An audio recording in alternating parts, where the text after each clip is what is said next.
बात रही कि गेट के बारे में, तो आपको कभी भी ऐसा नहीं करना है कि हाँ चल दिए बस कि एग्ज़ाम देना है, और एक प्रॉपर आपको सीक्वेंस बनाना है, आपको एक स्ट्रेटेजी बनाना है। जैसे मैं ट्रिपल ई का हूँ, तो मैं ट्रिपल ई के लिए बताना चाहूँगा कि आपके एक सब्जेक्ट सीक्वेंस होना चाहिए। ऐसा नहीं कि आप पहले कोर के पीछे भाग गए।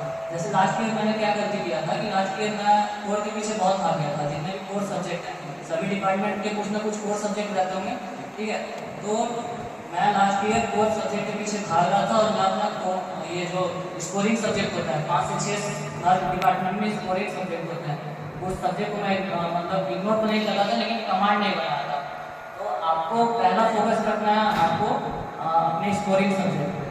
तो बस ये ऐसा स्ट्रेटेजी है, और आपको मतलब प्रैक्टिस इनफ कीजिए।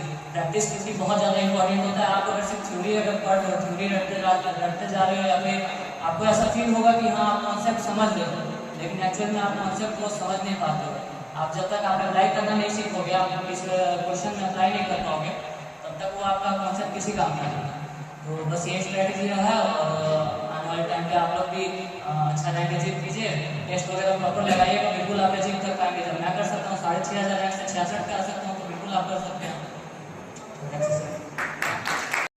तो इतने बड़े सिलेबस को का थ्योरी मैं अपना स्टूडेंट बन के महसूस हो सकता हूँ कि पूरा याद रखता नहीं है कि आपका मुद्दा होता है, क्या कंडीशन होता है। पेट्रोल सिस्टम में भी बहुत सारा कंडीशन है, बहुत सारे रूल्स हैं, और क्या क्या मतलब इतना सारा है। पावर सिस्टम में भी अपना सिलेबस है।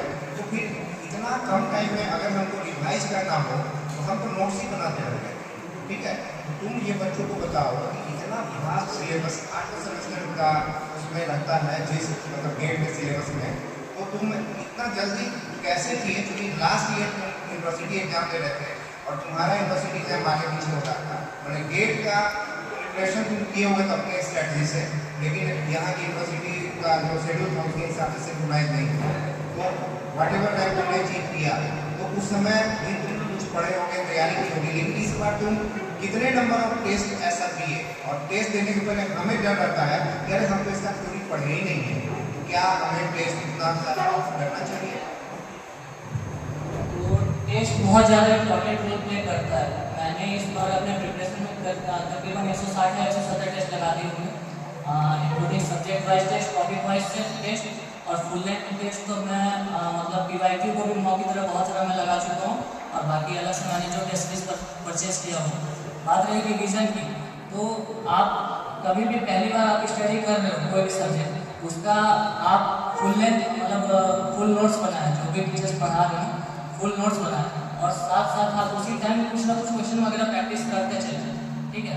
और बात रही कि अब उसको जब रिवाइज करना है आपको, तो रिवीजन करते टाइम आपको मतलब मैं ये स्ट्रेटेजी अपनाता था कि मैं पहले क्वेश्चन बनाता था, ना कि डायरेक्ट नोट्स पे जंप करता था। मैं पहले क्वेश्चन बनाया, और अगर किसी क्वेश्चन पे अटक गया तो मुझे पता चल गया कि हाँ ये क्वेश्चन इस सब्जेक्ट का मेरा लैग कर रहा है।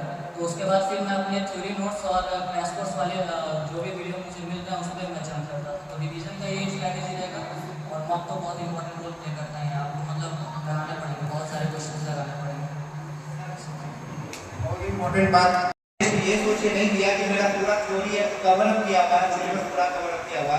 किसने बोला कि हमने अटेम्प्ट किया और हमसे नहीं बना वो क्वेश्चन, तो बैक थ्योरी में हम गए और वहाँ पर अपना कॉन्सेप्ट क्लियर किया। साथ ही साथ प्रीवियस ईयर क्वेश्चन जो गेट का आया हुआ है, वो इसके लिए इंपॉर्टेंट बन हुआ कि सब्जेक्ट वाइज जो है गेट का क्वेश्चन अटेम्प्ट किया। जब गेट का क्वेश्चन अटेम्प्ट किया, क्योंकि वो तो प्रीवियस के लाया, किसी मॉडल टेस्ट पेपर का भी पार्ट हो सकता था, लेकिन इसके पास पूरा वो था सब्जेक्ट वाइज। तो वो जब उसको ये अटेम्प्ट ले रहा था, जिसमें समय की कोई बाध्यता नहीं है, उसमें कॉन्सेप्ट रिलेटेड का काम होता है। जब आप प्रीवियस ईयर क्वेश्चन बनाते हो तो आप देखते रहते हो, स्कैनिंग करते हो, पेजों को पलटते हो, और ये देखते हो कि कौन सा क्वेश्चन आ रहा है, कौन सा हम जानते हैं और बनाने की कोशिश करते हैं। उसमें ये नहीं देखते कि 2 मिनट में बन गया कि 3 मिनट में, ठीक है। उससे क्या होता है कि हमारा थ्योरी बिल्डअप होता है, ठीक है। वो ये कर रहा है कि हम डायरेक्ट क्वेश्चन पे आ रहे हैं, और क्वेश्चन पे हम थोड़ा सा बैक में जाके थ्योरी देख रहे हैं। मतलब क्वेश्चन वही पूछा जा रहा है जो इम्पोर्टेंट है। सारा थ्योरी हो सकता है इम्पोर्टेंट ना हो, ठीक है, लेकिन ये क्वेश्चन से बैक तैयारी करके ये अपना थ्योरी क्लियर करना है। बहुत अच्छा कॉन्सेप्ट इसने दिया है। मैंने भी सोचा था लेकिन ऐसा किया नहीं, मेरे दिमाग में हमेशा ये रहता है इतना इतना बड़ा सिलेबस है, पहले थ्योरी तो पूरा कर लें। और थ्योरी कभी पूरा होने की चीज़ नहीं, कभी भी तुम्हारा 100% थ्योरी सिग्नल से सिस्टम छूटेगा, कभी बजट छूटेगा, कभी एनालॉग छूटेगा, कभी मैथमेटिक्स छूटेगा, कुछ इस तरीके का रहेगा। क्या मेरे हिसाब से सही है कि कभी 100% कभी नहीं थ्योरी होगा। तो ऐसा सोचने की जरूरत ही नहीं है कि हम पहले पूरा एक थ्योरी पढ़ लेते हैं और फिर उसके बाद में मेडिकल पे लगेंगे या फिर प्रॉब्लम प्रैक्टिस करेंगे। बहुत अच्छा ये हमको पसंद आया। अब तुम लोग में से जिसको अगर कुछ क्वेश्चन पूछना है, शायद माइक इधर होगा, वो इंटरेक्ट